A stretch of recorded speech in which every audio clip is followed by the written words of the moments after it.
Dalam melakukan transaksi pinjaman, isu utama yang muncul yaitu, pertama, menentukan apakah suatu pinjaman seharusnya memang dianggap sebagai pinjaman.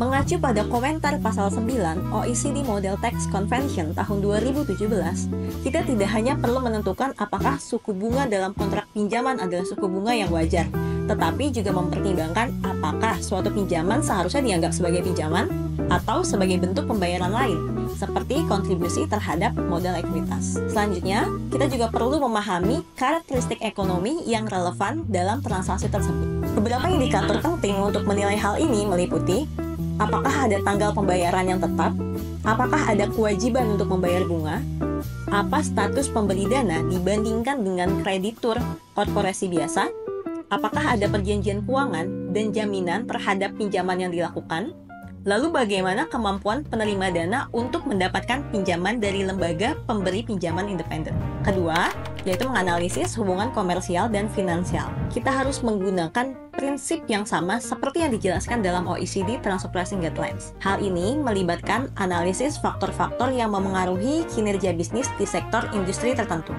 di mana setiap industri memiliki kebutuhan pembiayaan yang berbeda.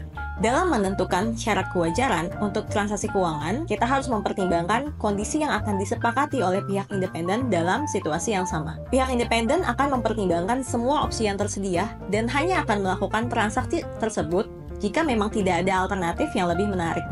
Ketiga, menganalisis karakteristik ekonomi yang relevan. Saat menganalisis transaksi, penting untuk memperhatikan syarat kontrak. Dalam transaksi antara perusahaan afiliasi, informasi yang tersedia mungkin tidak selalu lengkap. Oleh karena itu, kita perlu merujuk pada dokumen lain dan perilaku aktual pihak-pihak yang terlibat.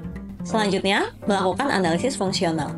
Analisis fungsional membantu kita memahami fungsi, aset, dan risiko dari masing-masing pihak. Misalnya, dalam pinjaman antar anggota grup usaha, pemberi pinjaman harus menganalisis risiko dan menentukan syarat pinjaman terlebih dahulu sebelum akhirnya memutuskan untuk memberikan pinjaman. Selain itu, kita juga harus mempertimbangkan karakteristik instrumen keuangan lain seperti jumlah pinjaman, jatuh tempo, dan tujuan pinjaman. Lebih lanjut, menganalisis kondisi ekonomi juga sangat penting. Pastikan kondisi pasar tidak memiliki perbedaan yang signifikan yang mempengaruhi harga, seperti suku bunga bank sentral. Terakhir, perhatikan strategi bisnis. Hal tersebut karena strategi ini dapat memengaruhi syarat dan ketentuan yang disepakati. Dalam pasal 13 PMK nomor 172 tahun 2023 terdapat tahapan pendahuluan yang perlu dilakukan wajib pajak apabila melakukan transaksi keuangan terkait pinjaman.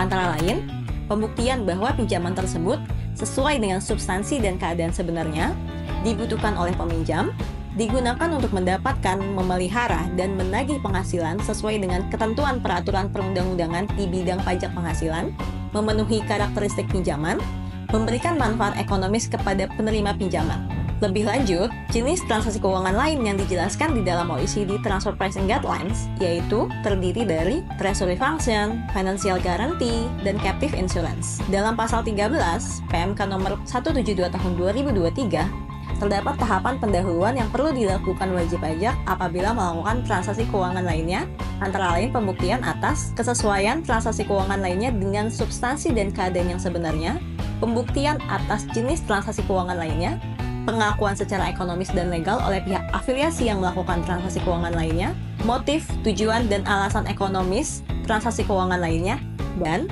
manfaat yang diharapkan dari transaksi keuangan lainnya. Itu dia penjelasan singkat terkait konsep dan jenis transaksi afiliasi. Semoga video ini membantu teman-teman dalam memahami konsep transaksi afiliasi dan jenis-jenis transaksi afiliasi.